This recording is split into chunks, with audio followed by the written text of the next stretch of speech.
তৈরি হওয়ার কোনো কিছু নাই।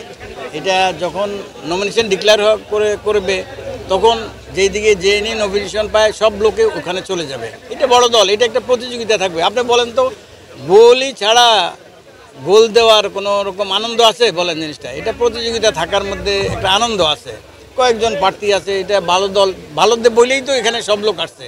অন্য ছোটোখাটো দলে এরকম লোক যায়, আপনি দেখেননি জিনিসটা, এত কম্পিটিশন আছে। এটা থাকবে, ভালো থেকে ভালো, ভালো থেকে ভালো, অনেক অভিজ্ঞ লোকজন এটার সাথে জড়িত হয়েছে।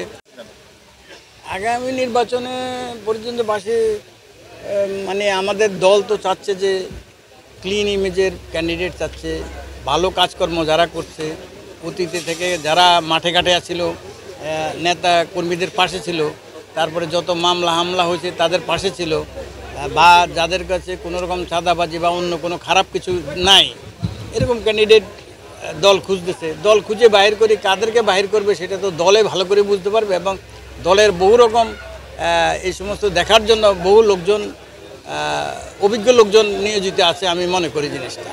তবে আমাদের দল অবশ্য এরকম বিশৃঙ্খলা কোনো কিছু পছন্দ করে না, বা কেউ চাঁদাবাজি করলেও সেটাও পছন্দ করে না। আমাদের ভারপ্রাপ্ত চেয়ারম্যান সাহেব এই ব্যাপারে অনেক সচেতন। সে অনেকভাবে দেখেন, কেউ কোনো কিছু করলেই সে বহিষ্কার করে দেয়, বহিষ্কারের পরে হয়তো আবার আজীবন, সাময়িক বহিষ্কার করে পরে আজীবনের জন্য বহিষ্কার করে, মামলাও করছে অনেকের নামে। আমার মনে হয় এগুলা দল কিন্তু ছাড় দিবে না। এটা বড় দল, অনেক মানুষ এটার সাথে জড়িত আছে, অনেক ছাত্র দল, যুব দল, স্বেচ্ছাসেবক দল, শক্তিশালী মানুষগুলা এই দলের সাথে জড়িত। আমার মনে হয় এগুলা কোনো রকম কেউ উল্টাপাল্টা কিছু করলে এটা ছাড় দেওয়া হবে না ওনার তরফ থেকে, যেটা সেই জিনিসে আমরা চলতেছি সেইভাবে।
একজন কেন্দ্রীয় নেতা ফরিদগঞ্জের আজকের এই